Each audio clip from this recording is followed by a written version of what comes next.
Welcome to Women Who Walk. I'm Louise Ross, writer and author of Women Who Walk the book, the inspiration for this podcast.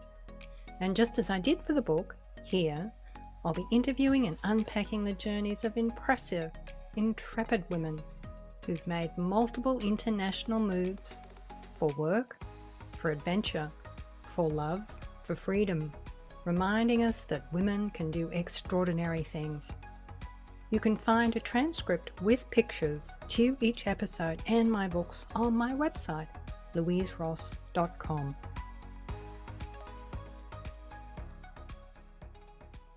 Hello listeners, welcome to episode 28 of Women Who Walk. My guest today is Katharina von Knobloch. Born and raised in Germany's Black Forest region, near the border with France, Kate is a mid-30s millennial, a self-professed ambitious career woman who has always had an interest in travel and exploring. As a teen, she had short-term student exchange opportunities within Europe, after which she chose to continue studying abroad, first in the UK and then Spain, followed by a self-initiated move to Taiwan for work and adventure. Currently, she's living back in Germany after 3 years in Chicago, where she and her husband were working, and from where their departure was sudden and quite traumatic due to Chicago's stay-at-home mandate at the onset of the pandemic. Kate's background is in digital marketing and business development, which she ultimately evolved into a business of her own as a certified coach. By way of building her reputation as an expert in her field, she piloted a fascinating study, interviewing 30 expat women principle-breadwinners, resulting in Kate designating 4 types of thriving female expats. More recently, she's conducted a second study exploring topics such as employability when moving abroad and re-entering the workforce after a career break of 5+ years. As with my previous 2 guests, I met Kate online via the annual virtual conference hosted by FIGT.org or Families in Global Transition. My interview with Kate is the third in a series of interviews that I'm doing with some very bright and talented young women, researchers and professionals in the area of global mobility.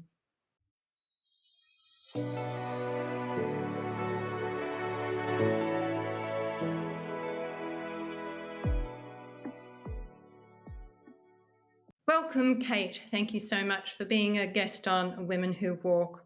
Can you tell us a bit about where you grew up in Germany? Perhaps paint a picture for us with some memories of your neighbourhood, the environment, your early childhood experiences? Hello, Louise. Thank you for having me. Really excited to be here. I grew up in Germany, the Black Forest region. I would say I grew up very well cared for. My parents have been doctors with their own practice. They were home for every lunch. The city was quite small, but not too small, but safe enough for me to wander around on my own. And funny enough, my future husband was living just next door. We went together to school every morning. He picked me up every morning from first grade to graduation. It took some time for us, slowly going from being just friends to a more romantic relationship and now being the father of my child. I was growing up very loved and in a very protected environment. Somehow I feel like this gave me the security and the confidence for me to explore the world later on. Oh, lovely. That's really a rather sweet story. And what city or town was it, Kate? It's quite small. It's next to the border to France. It's called Offenburg, mainly known for some publishing company here in Germany. It's rather small, like 80,000 people living there.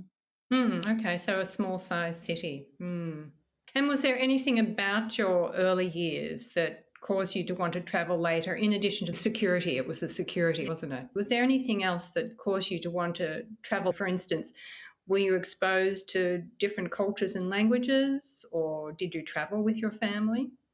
Not really. As a family, we have been privileged enough to go on several vacations, summer vacation, winter vacation, but not to really exotic places. We tend to visit the same place in Greece every summer, for example. And while living next to the border to France, living next to Strasbourg felt like it's just another German city. So it does not have this international vibe when you're actually living there. I went on student exchanges to other countries. Not that my parents told me to do so or pushed me to be in this international context. It just was part of the, education. Everybody was doing it, so I was doing it as well.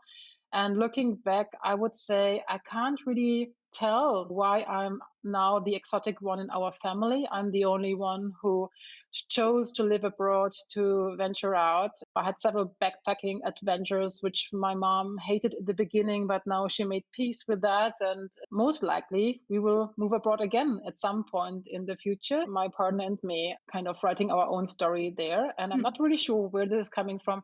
I do believe in passing on emotions over generations. So I'm always thinking that might be because my grandma has to flee with her small kids from the war. This was always a thing, but not from my childhood, I would say.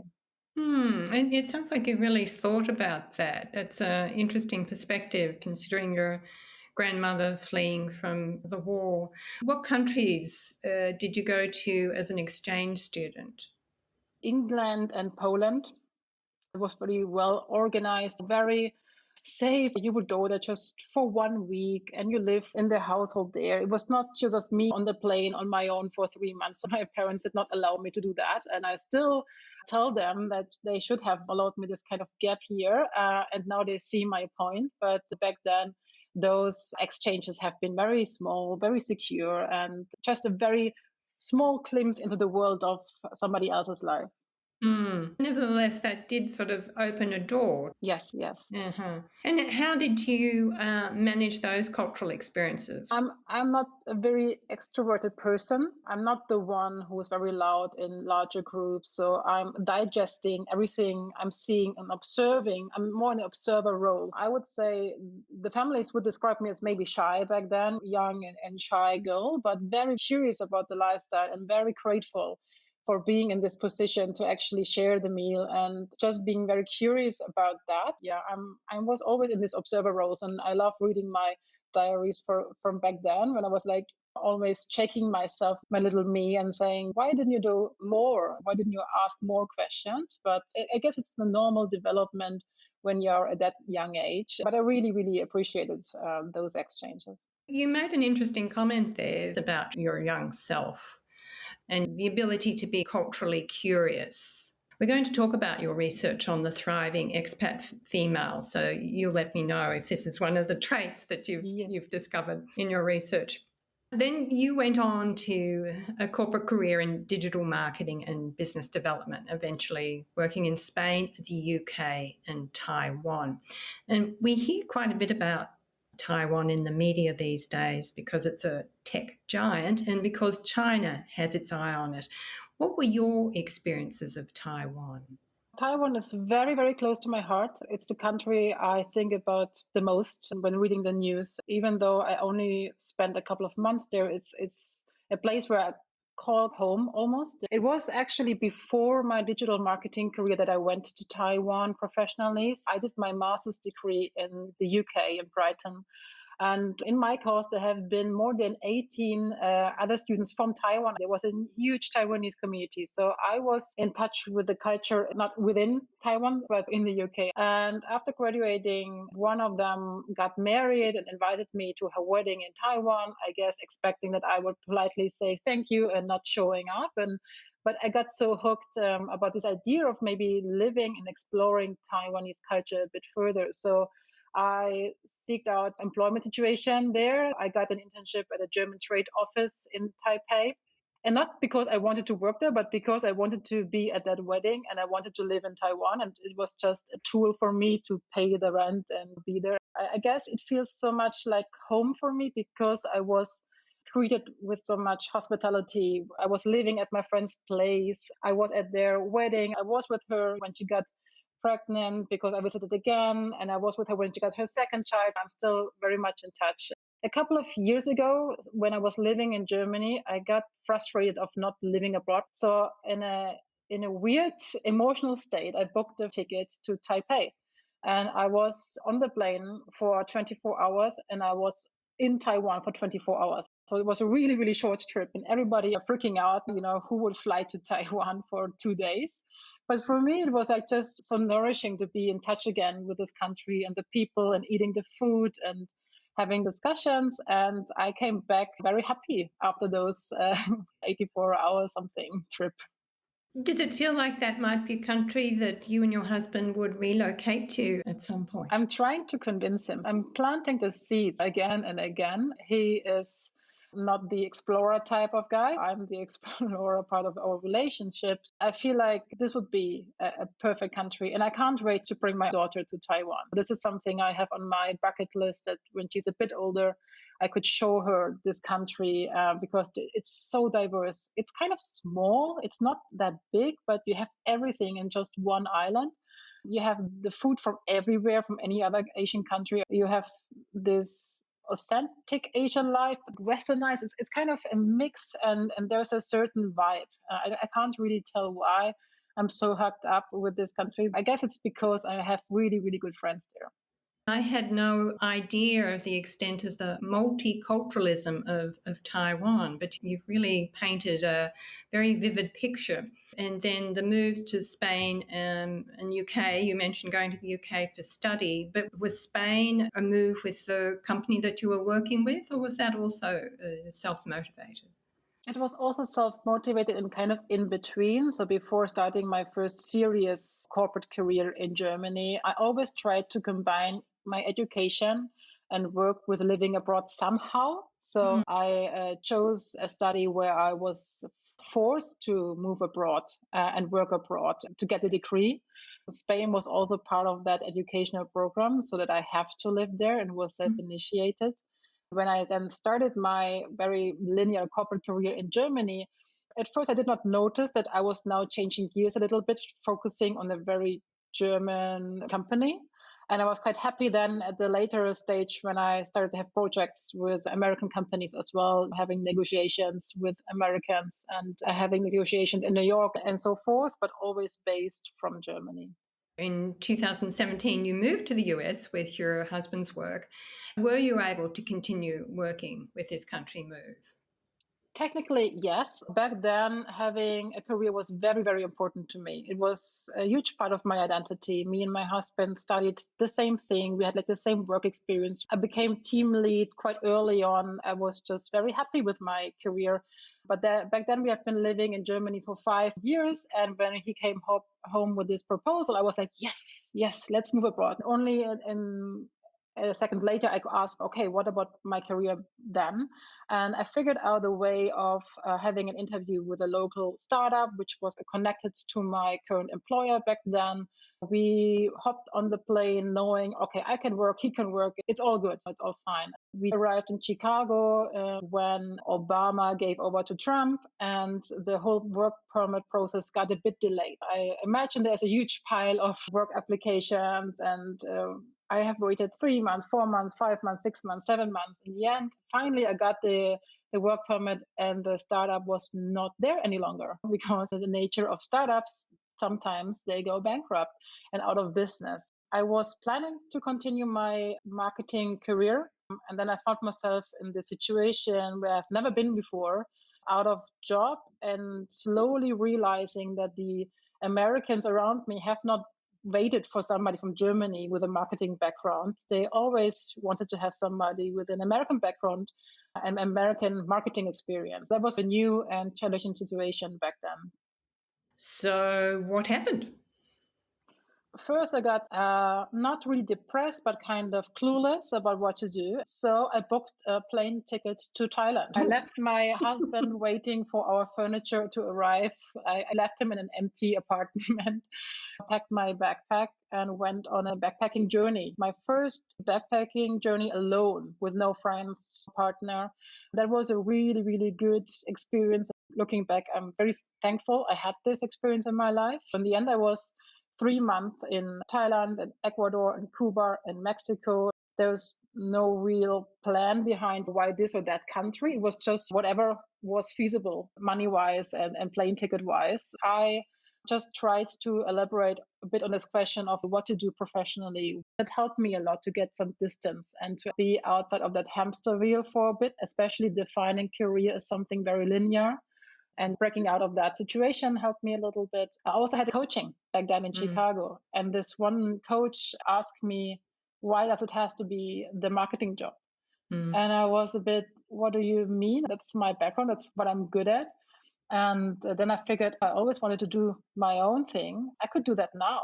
I went home to my husband very angry for not asking me that question. I was like, you always knew that I wanted to start my own business. So that's perfect timing now. And he was like, yes, but you kept repeating that you want to have this marketing position. I was like, oh, interesting. So neither of my friends or family members encouraged me to start my own business because I was keeping on telling them I want to have this marketing position. Then I realized the power of coaching, and that changed everything for me.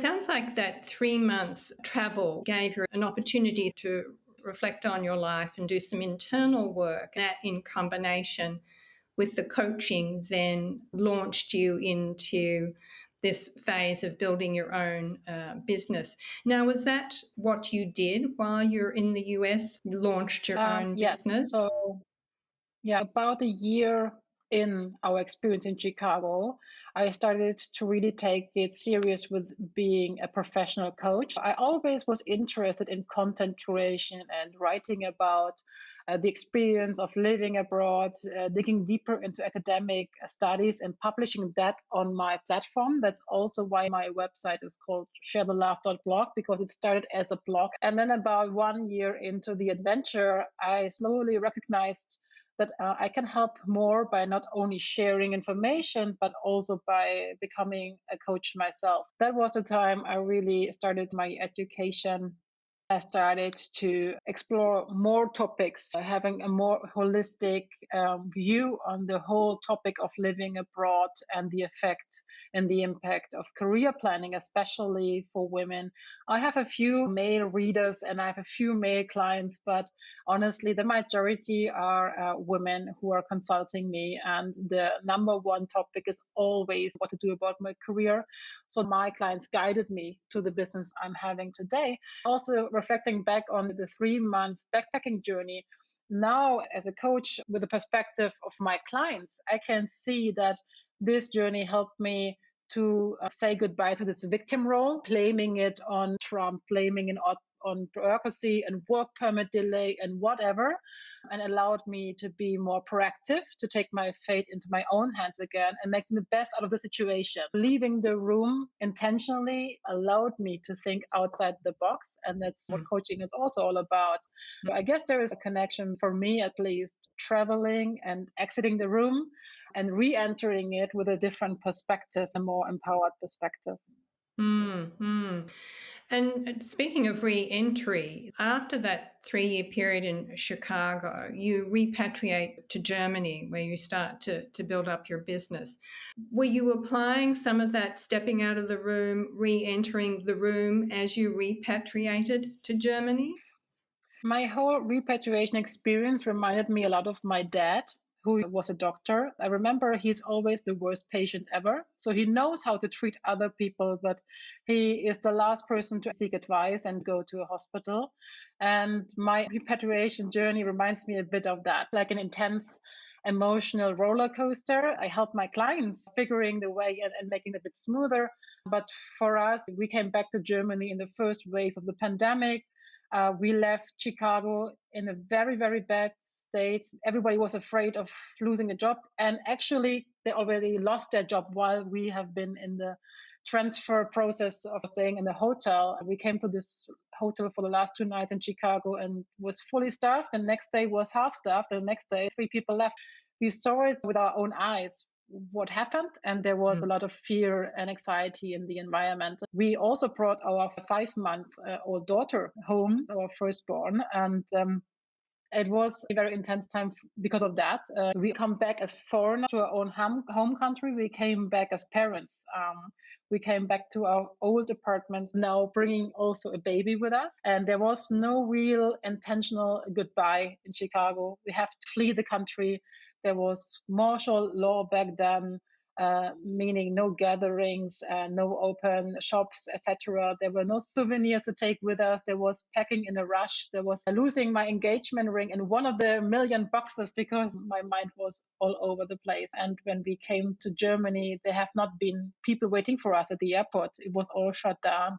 And our baby girl is the first grandchild in our both families. Our parents had to wait a couple of months to see her. Everything a bit on delay, but looking back, I would say we mastered it as a family, and it was a really enriching experience. We learned a lot of that, and but we started, buying plans for our apartment and painting the walls like only 1 year into our repatriation journey, because I always was in this mindset of, okay, we are here for now, but how long? Maybe we move again. And then the pandemic forced us to slow down a lot, and we are here now for 2 full years. Who would have Mhm. imagined that? Yeah, yeah. My word, that's an extreme story. Do you know, it actually reminded me of the comment you made about your grandmother fleeing the war with a small family. There was some sense of you having to flee with a lot of chaos and trauma around you. In the notes that you sent me about your background and your journey, you made the comment that the one gift that you came back with was your baby daughter. So there's a silver lining to the extreme situation that you encountered at that time. Now, one of the things I'm actually fascinated about your story is your research that you've been working on and integrating into the work that you do. And that's the research on the thriving female expat. And you came up with 4 types of the thriving female expat. And I've got those written down here. It's the adventure seeker, the expat by chance, the career seeker, and the change maker. I'd love you to talk a little about these and your research. I use research as a tool for me to bring a message across. There is so much very, very interesting academic research out there about the whole expat experience, about the topic of living abroad, reinventing yourself, what happens when you don't have a career, blah, blah, blah. But it's hard to access this kind of information. It's not much fun to read those papers. And what I'm aiming for is always to bridge the gap here and to have the real life role model stories backed up with the academic research. And that I'm using here as well. So I interviewed 30 female role models, the one who have not been the expert partner, but the ones who have been asked by the companies to move abroad for their job, or the ones who seeked out the opportunity abroad for themselves and either brought their husband with them or went single. So I only talked to these 30 women. And after a couple of interviews, I realized, oh, okay, there is a pattern going on. I have seen this motivation, I have seen this challenge, I have seen this type of personality again in another interview. Okay, there is different profiles going on here. And coming from marketing, it's a common theme to think of personas in order to help us to think about what does she want, what is her fear, what is her issue, and the same goes for here. So I found out that there are 4 repeating patterns. Obviously, there is a gray area as well, but if you combine it all and you look at the data, there's the adventure seeker, the expert by chance, the career maker, and my personal favorite, the change maker. Is it your favorite because you're a change maker? No, I can't really tell what I am actually. I never asked Oh. myself that. I started the research thinking, okay, all those 30 women will be career maker. That was like my thesis back then, because many of them have been CEOs or having very high senior positions. So I was surprised to find out that the career woman is just 30% of the sample.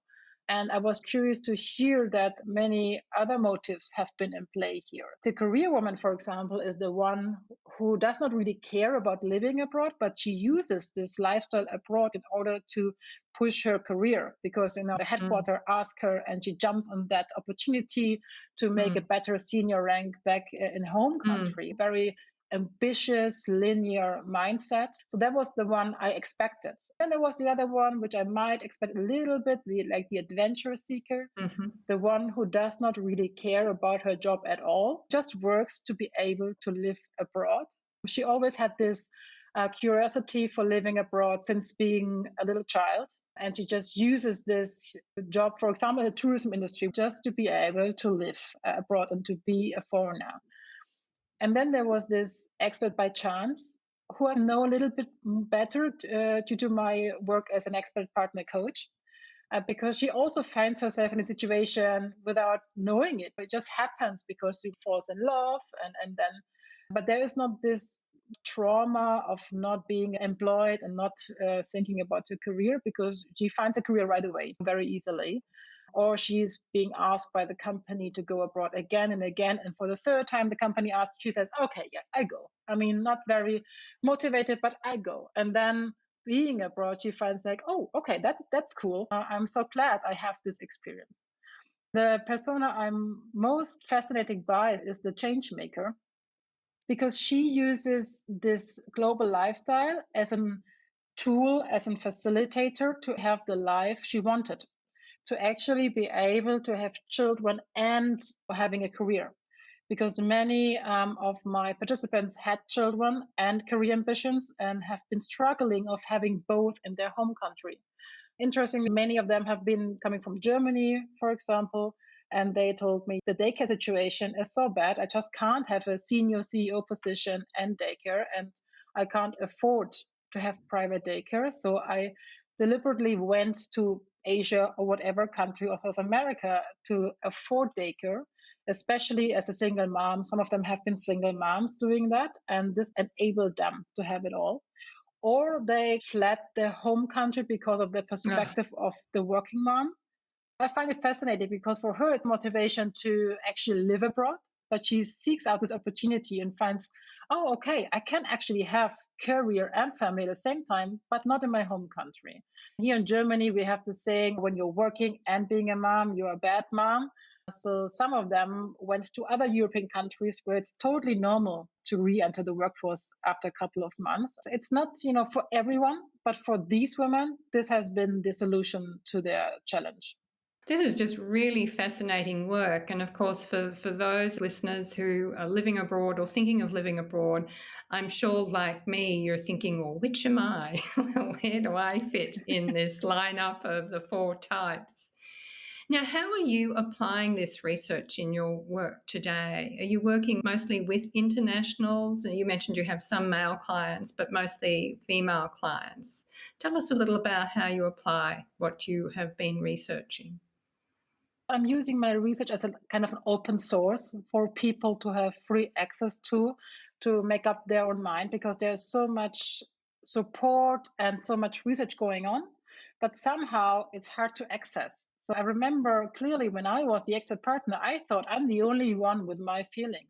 Only later, when I started doing this professionally, I found out no, by far not the only one. And there's so much research. So I'm trying with my work to make it more available and to have more reach and people downloading it and reading that and feeling, oh, okay, I know that kind of person and this can be an inspiration. So I'm using it as an open source, as my way of giving back to the community, as my way of, digesting my experiences and translating it into something valuable to others.